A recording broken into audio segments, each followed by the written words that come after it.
No, there you go. You point at the computer. I knew that. It's one of those things, clicking at the telly. You should be clicking at the... I might say, there you go. Okay, so my theme is people and portraits this time. Taking family and individual members. Obviously, 10 photos, taking family group members and individuals all together. I'm going to be doing it in a studio environment and natural lighting environment. Okay. Why have I chosen it? Simply because I absolutely loved the studio session. I didn't realise how much clarity you can get in your photos, and I've just fell in love with it, to be honest. So yeah, that's one of the reasons why I've done it. I have had a look at some of the photographers, and I'm just in awe of them. So that's my main motivation for doing this. Okay. That's exactly the same sort of thing. Oh, there you go.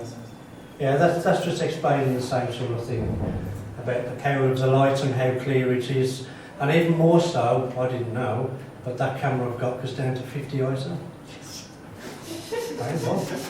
So that's struck me even more. Inspiration, Steve McCurry, which I've known Steve McCurry's work for a while. I've always loved Steve McCurry. Les Jeffries is one that I found while I was hunting around, and his photos have just blew me away. Dave Bailey, simply because I wouldn't say I've known Dave Bailey, but I feel like I've known Dave Bailey since I was a child. Because anybody that picked up a camera, he was called Dave Bailey. That's it. However, I'm not too enthralled with his pictures, but anyway. That's what I'm saying. Right, yeah. Steve McCurry, always appreciated his. Did you know he lives in, what, you know when they did the 9/11? When the buildings come down? Mm-hmm. Yes, he lived there. Really? He's the one that took all the photos that you saw on the telly. He actually lived there, he was in his apartment when they were going down. Mm-hmm. And he shot down to the street and took all the photos. I didn't know that until I got deeper into it. Yeah, but he's an amazing. And just a couple of, I've only put 3 on here, however there is going to be a lot more in my project, but I thought I'm not going to sit here and put loads at the moment. I don't know whether you've all seen that picture. Yeah. That's probably the most expensive photo out at the moment, isn't it? It's certainly one of the most expensive Portraits, yeah.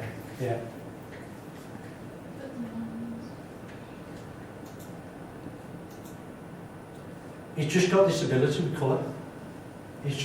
Everything's just colour. It doesn't matter what it is, there's always something in there that's just flooding with colour. Now this guy, I found him last night actually. Which you can see when I did my presentation. These are just amazing. All these, they're all homeless people, homeless and underprivileged out on the street. But he's got this ability of capturing something about that person. And for me, it's all in the eyes. Everything's just all in the eyes.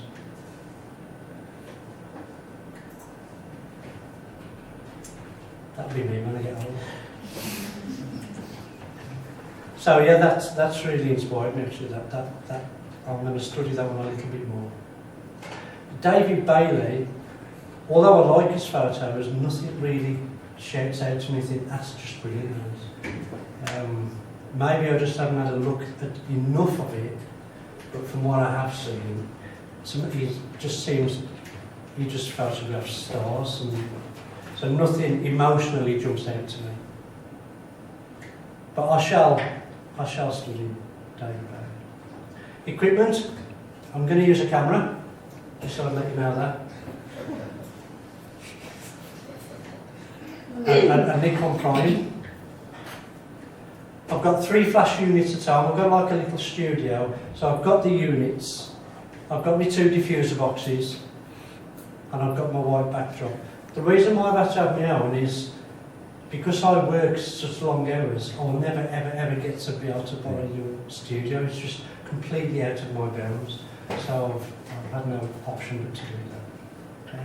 I have bought some reflectors, 5 in 1. Yeah, so I'm going to be using those. I'm going to be testing those out. Obviously, me Adobe Photoshop. My Lightroom won't read NEF files. What is that? Talk after. Adobe Bridge to organise and to print off my contact sheets. 2 cards. One's obviously backup, but with that camera it does take 2. I didn't know that, but it does take 2 cards, so that's a bonus. My Dell laptop, which is slowly dying, as it's going to be my darkroom. A printer, obviously, to print off the contact sheets, and a notepad to record any ideas and thoughts that I want to have. Techniques. Obviously, it's all going to be about lighting. Okay, so it's going to be low key and high key lighting. I'm going to try and incorporate all this from my 10 images. I'm going to be using reflectors when I'm out in the natural light to try and direct the light to where I want it to be. I'm going to get my subjects, they're all going to be posed. I'm not just going to try and take them as they're milling around. They're going to be posed, but I also want them to be contemplating something or reacting to something. I want them to be naturally thinking about something or naturally happy. I don't want them to tease. I don't want them in that environment. They're going to be shot, obviously, shoulder up or just full height to try and get some body language in it as well. Oh yeah, low key lighting, right at the end of this. I want to get some gel sheets because I haven't got one of them, but I'm going to try different colours. I saw, I forget whose it was now, some of the photos they did low key and they added these gels and everything was just like your hair. Yes, yours. Yes. Okay, so obviously studio lighting. I'm using studio lighting, so I want the lighting to be as good and as powerful as possible because I want it as crystal clear as I possibly can. Natural lighting from the sun. I'm going to try and use the reflectors or any natural reflectors, getting people to stand by walls maybe and getting the light to bounce back off that. And low-key lighting, I may use reflectors on that one as well. I'm going to use a honeycomb grid and possibly if I can borrow a snoot because I haven't got one. If I've got it, you can lend it. Fantastic. Safety. Obviously in a studio, all the cables, my cables are just running everywhere, so I've really got to pay attention to that, particularly when I've got children around me. Again, because I'm going to have children around, I have got to be extra careful. Okay. Studio is going to be alive with electricity. I've got your red hot bulbs, I've got all my cables, so I will be banning all drinks in the conservatory. Yeah, when I'm taking photos outside, most of my photos that will be naturally lighting will be done in people's gardens, so it's going to be people I know anyway, so the safety risk isn't going to be as great, but obviously I've still got to pay attention to all your natural tripping and slipping over objects and natural props. This one here, if I've got children in the garden, I've got to be mindful of the sunlight. Okay, not exposing them in the sunlight, because they're not my children, they're going to be somebody else's, I would never use my own children. Okay, and obviously if I'm in the college environment, I'll be obeying to their health and safety regulations as well.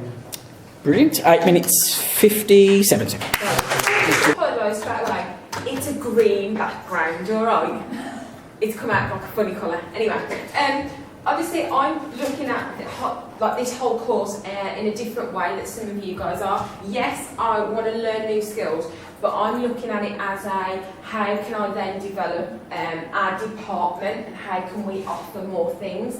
So as much as I'd love to go out and photograph nature and some of the other things, I have to think about what is practical and how I can then take it and use it as part of a project for school and for students. So my project's changed about 3 times so far. I'm that type of person, and it will probably change before Christmas as well, because I always leave it till last minute and then think, no, don't like it, so it will change. So I've actually picked reportage, but it's actually going over now into still life, which is making me kind of question whether I should have either title.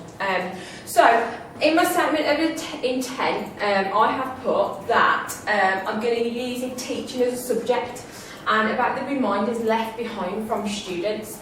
You'd be surprised how many lessons that we have at school where you say, tidy away, and then they leave the classroom and you're like, they haven't even put anything away, seriously? And then I have to go around and tidy up after them, which is a pain in the bum, but obviously as part of teaching, we have to do it.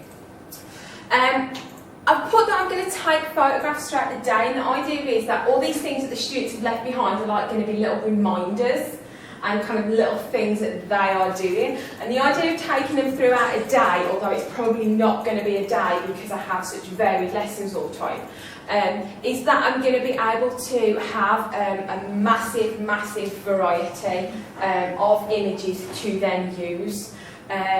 So hopefully I should have loads.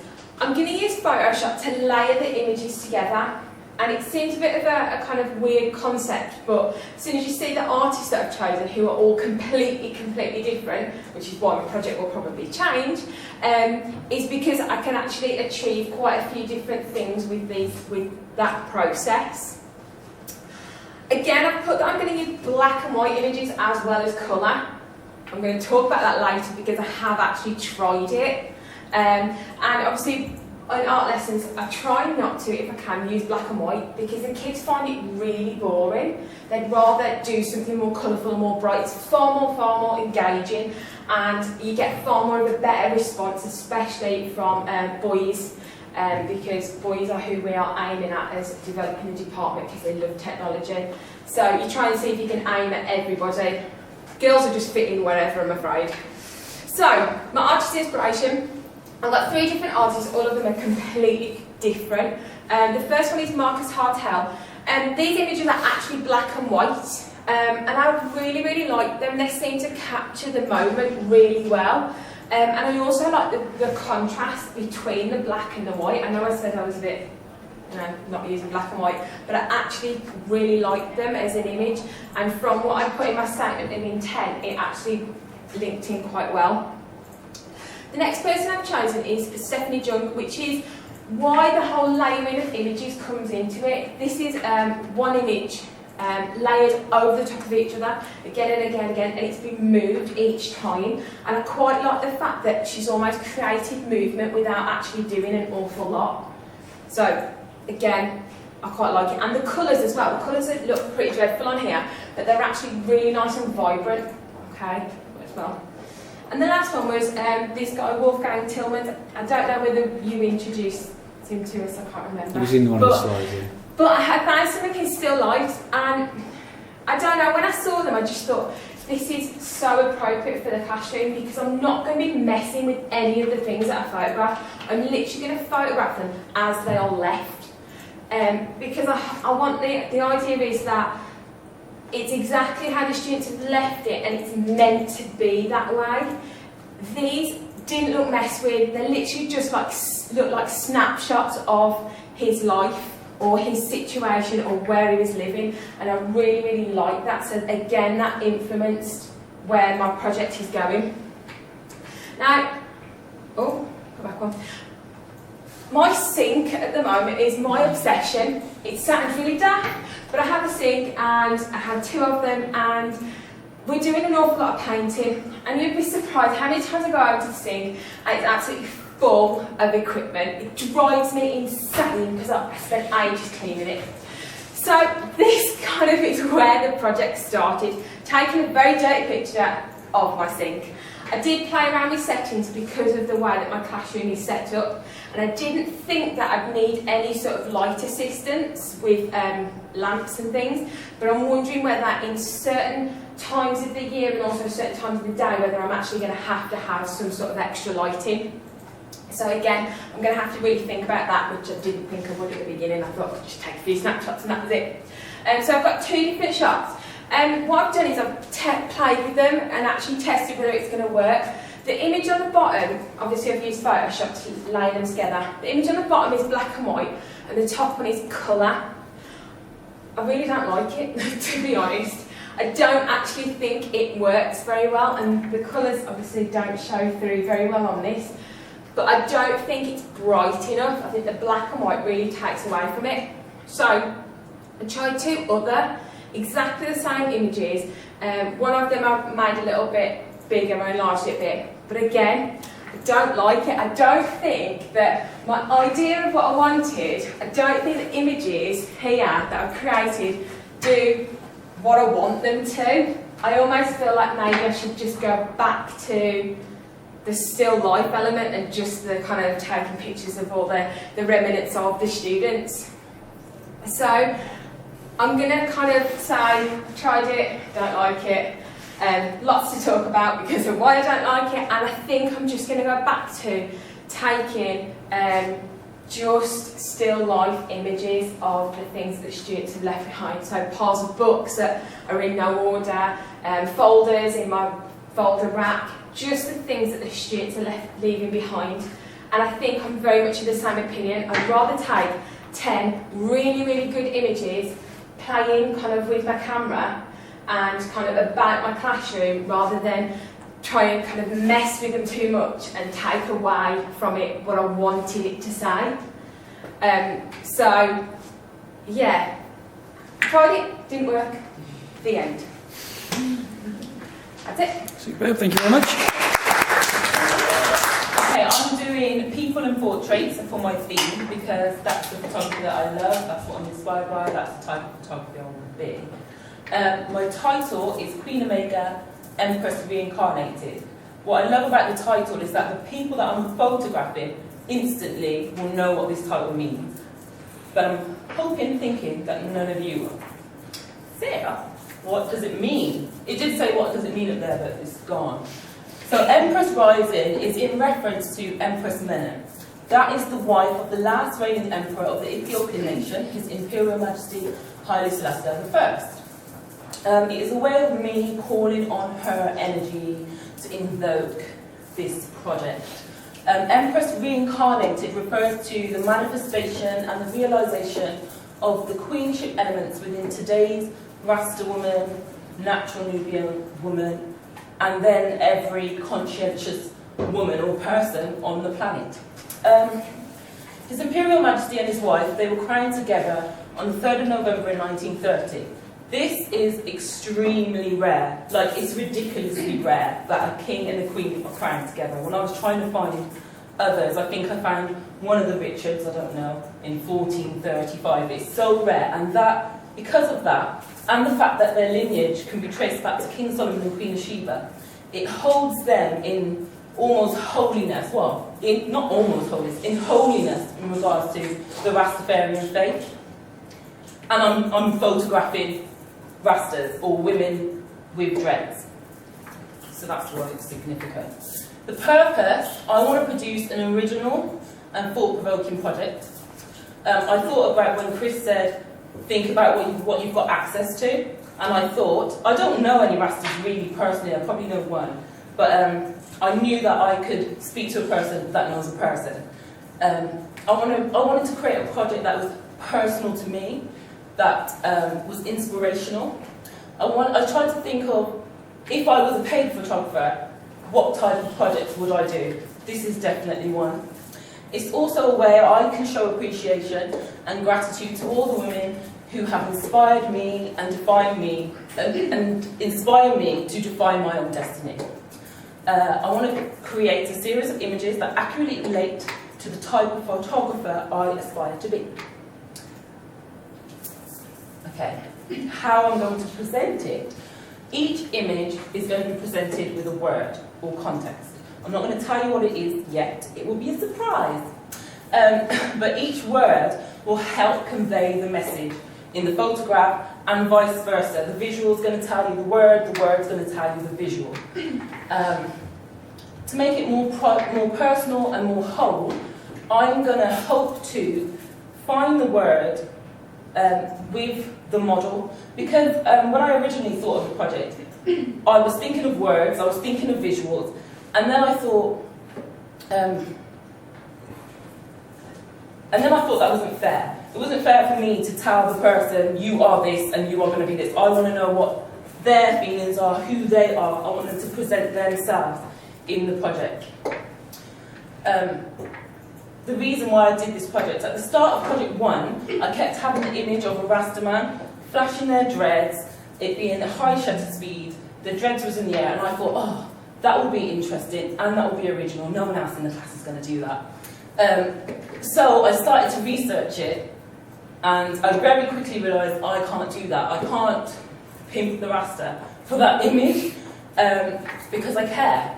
And I was strongly inspired to create a much more meaningful creation because of my own personal connection to this way of life.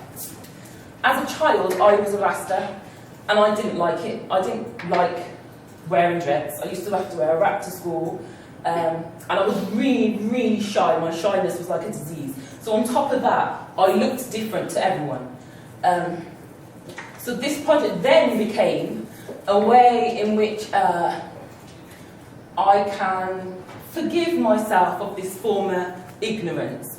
The woman I am today loves and admires creativity in people. I love men and women who have the freedom to express themselves, despite of what mainstream society would deem as beautiful or acceptable. With these thoughts and images running through my mind, I began to think about how could I express them visually and thoughtfully. How can I present the Rasta woman or dreadlocked woman as a work of art, which can inspire others and can connect all women.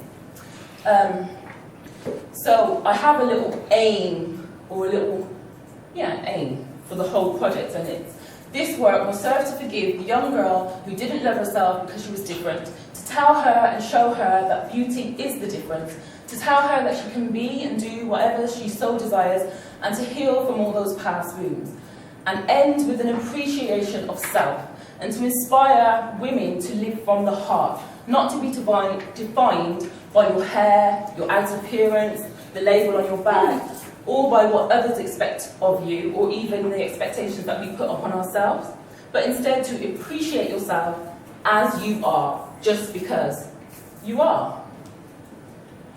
I'm not cheating, Chris. I used Jimmy Nelson as my inspiration on my last project, but it was his lessons. First, Jimmy Nelson is a British photographer with a beautiful and inspiring story of how he became a photographer. Everyone should go, I don't know if anyone has, but go on to TED Talks and put in photography. It's amazing. You can see how photographers present their work, why they did it. It's just amazing. It really inspired me. But it was this project name, Before They Pass Away, which inspired me in this work. Not so much for the imagery, although it's beautiful and powerful. There were 3 lessons he learnt while embarking on that project that inspired me. And lesson number 1 was don't be judgmental. Be careful of your own perceptions. See with thought. I already thought in my mind, oh, I know what the Rasta woman thinks, feels, because I have a connection to it. When I started to speak to people, I realised, oh, actually, no, you're wrong. Everyone's different. Lesson 2, choices. There's one in every moment. Choose wisely. And this, for me, I was kind of afraid to do this project. I didn't want to appear like I'm trying to be a feminist or a militant black freedom fighter or something like that. So I've chosen to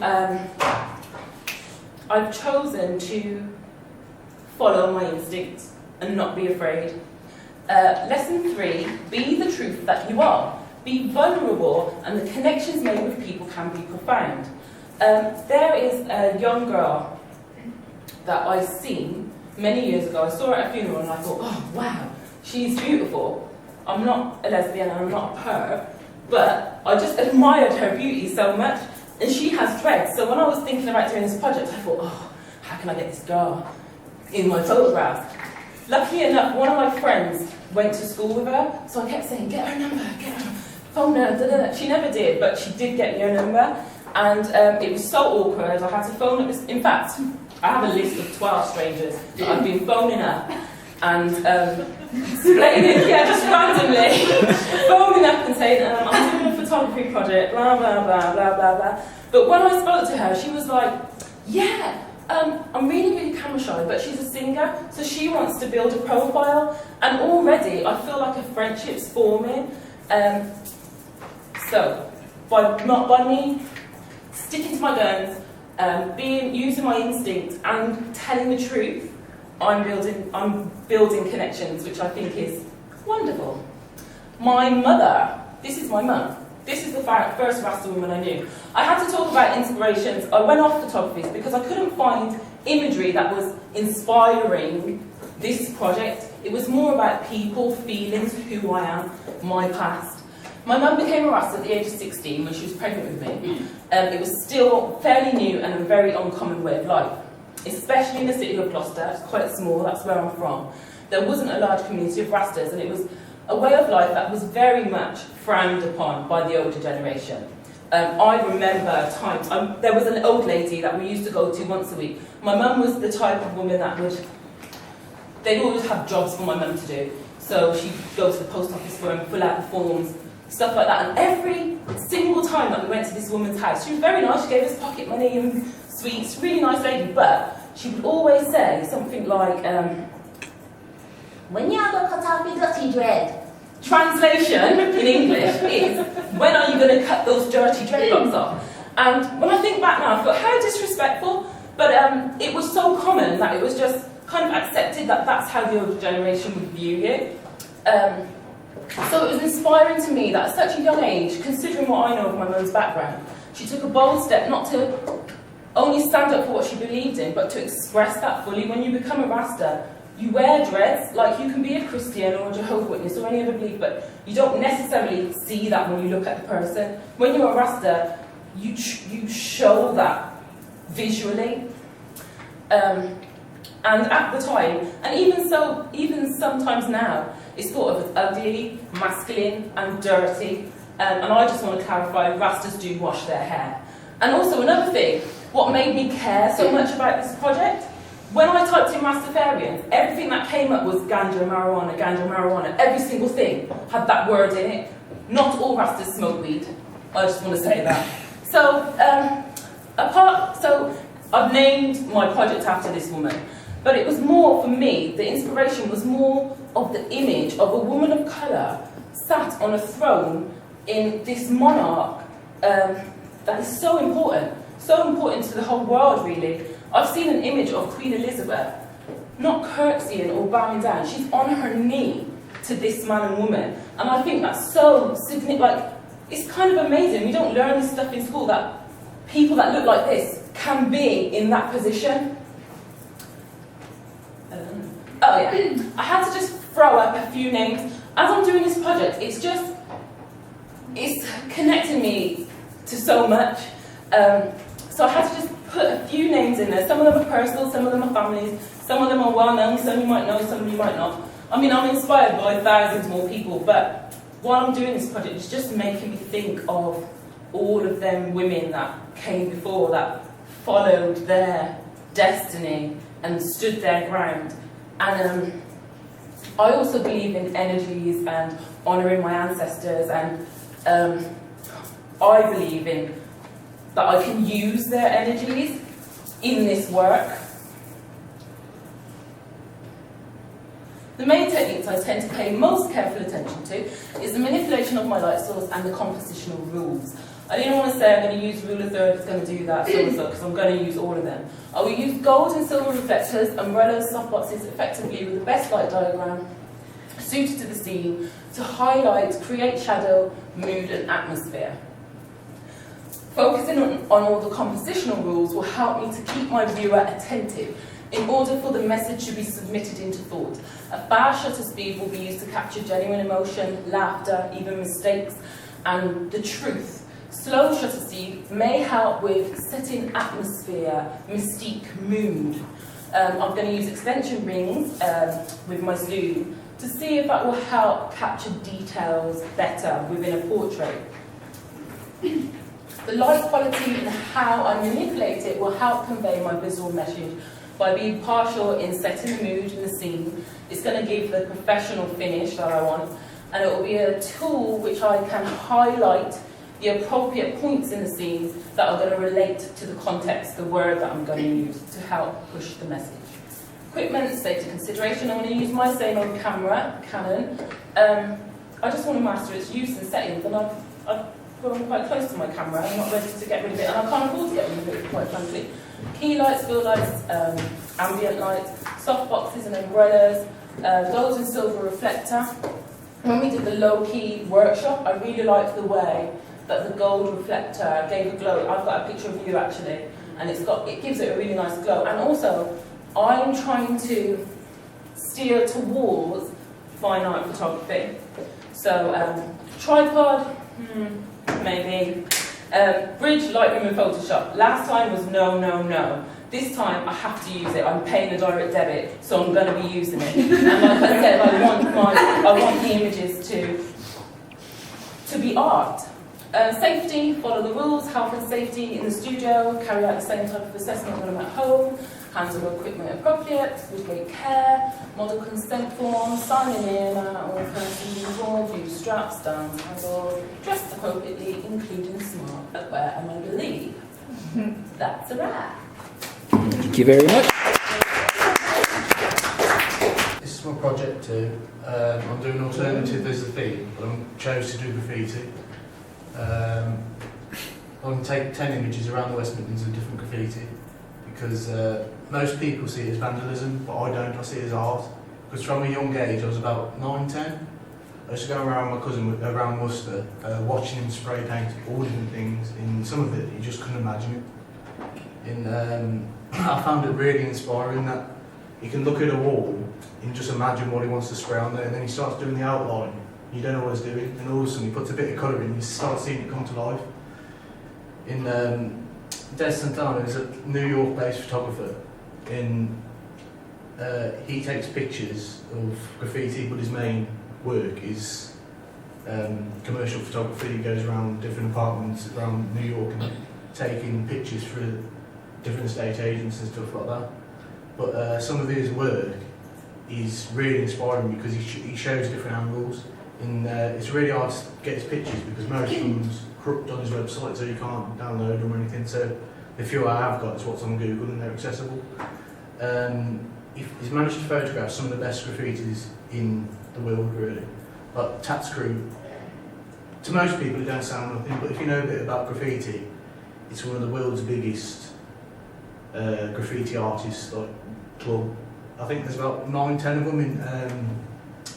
Most people's probably heard of Goldie from Wolverhampton. He's part of that. I think he joined a few years ago, and every time they come over here, they do conventions and that in London, and he goes down and sprays with them. But it's very rare you actually see Goldie's work anymore. This is some of his work.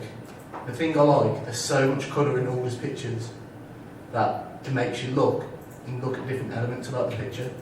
Like these, you'll probably just walk past these fire hydrants and that, and you wouldn't notice them. In the buildings and that, most people just walk past them and think, oh, that's horrible, vandalism, they shouldn't be allowed to do it. But if you stand back and actually look at it, you can feel the artist in the picture, I feel. Because they've spent their time, their own money, they don't get paid to do most of this. Some of the stuff they get commissioned to do is not external, it's all internal buildings and stuff like that. So they spend their time, money and effort to do these things, and most of the time council come along and just get rid of it. And I find it a shame, really. This bloke, he's based in London, and again, he takes pictures of street art around London. He does a lot of the British graffiti artists, like probably most people here know Banksy. And then there's Robbo, he passed away last year, and then there was a big feud against them too. Because in the 80s, Robbo used to spray everything. And then for about 20 years he went quiet and didn't spray nothing, and then all of a sudden one of his pieces was below the Westminster Transport Police, whatever it is, in London. He put a piece below their head office because he was well known for spraying trains and they could not catch him. Every time someone tried to catch him, they weren't in. So he put a piece below their headquarters, and it was there for 22 years. And Banksy went across and sprayed across it.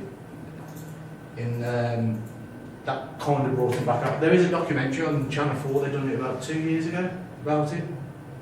And it shows how he went through and come back out of retirement to spray against Banksy. And it's a really good thing. this is some of his images. In most ones in Soho, in just different parts around London. The one at the top right, that's Banksy's. That's by the canal. That's just down the footpath from the headquarters of the Transport Police, and that was the first attempt he had spraying close to that part. I didn't include the image in here because the actual image he took of the difference between Robbo's and Banksy's, it weren't a very good image I found, so I didn't include it in this. But I like the style of photography he does. He looks at it at a different angle, he uses different types of lenses. Like this one looks a bit like a fisheye lens, so you get the roundness at the edges. It's just different things I want to try. The equipment I'm going to use is my Nikon. I've got my 2 lenses and all the other stuff. But I want to try and include using flash guns in it, because in some of the places, as you know, graffiti in the best of places, it's in like dark alleys and back of buildings and stuff like that. So light can be really tricky. Plus, I haven't included it in my statement of intent, but I would like to try and do some kind of light painting in the images to see if we can try and bring that element into the images as well. These are the techniques I want to use. I want to use exposure angles always. And, I want to try and shoot in a lower ISO, but I want to shoot in a mid-range aperture, because I don't really want to use a very shallow depth of field, because sometimes it blurs out the edges of the graffiti. Most of the time I'll be shooting in daylight, but like I said, I want to use flash guns if I can. In health and safety, all the general stuff. But the biggest thing I've got to worry about is the safety of me taking the images, because most of the time I have my back to different things. People can walk up behind me and do whatever they want. I'm going to make sure I've always got someone with me. Make sure people close to me know where I am. So if I say I don't come back, they can say I was here. Because they're in rough areas in a lot of places, because that's where most people can get away with it. It can be a bit dodgy. Like the weekend I went up Birmingham around some of the back streets, and it's quite scary around overnight. I was there at like 7 o'clock in the morning, so there was drunkards walking about and stuff like that, and you don't know what they're going to do. In trip hazards, I'm going to carry my ID with me just in case someone questions me. These are some of my test images. These are actually in Wolverhampton. These 2 off Peel Street under the I don't know what it's called, to get to the car park, like the alley to get to the car park where you drive in. That's it, somewhere. This is actually a legal spot. People's allowed to go there with a permit from the council to go and spray, but there's someone running it, and the only way you can actually spray there is by getting a permit through them. And to be honest, you have to be quite a well-known artist to do it, because over the past week I've been in contact with some of the artists around Wolverhampton. I've spoke to another photographer it's based in Wombourne, and he takes pictures of all these, and he was explaining to me about the permits and stuff like that, and he was telling me a lot of information. These were from around the skate park. There's quite a lot in there, but some of it's not too good, because it gets vandalised a lot, because there's a lot of people normally in there. So there's a lot of writing across everything. And normally, when something's been sprayed, about 2-3 days later, it gets vandalised by someone. But I want to base it around West Midlands. But to me, what I found is most of it's in Birmingham, around Digbeth. I'm trying to think, around Digbeth, that area. So that's where I went on Sunday, and there is a lot there. But close to the summit, the light should be a bit better, so I should be able to capture better images. And that's all. Brilliant, thank you very much. Any questions, Stephen?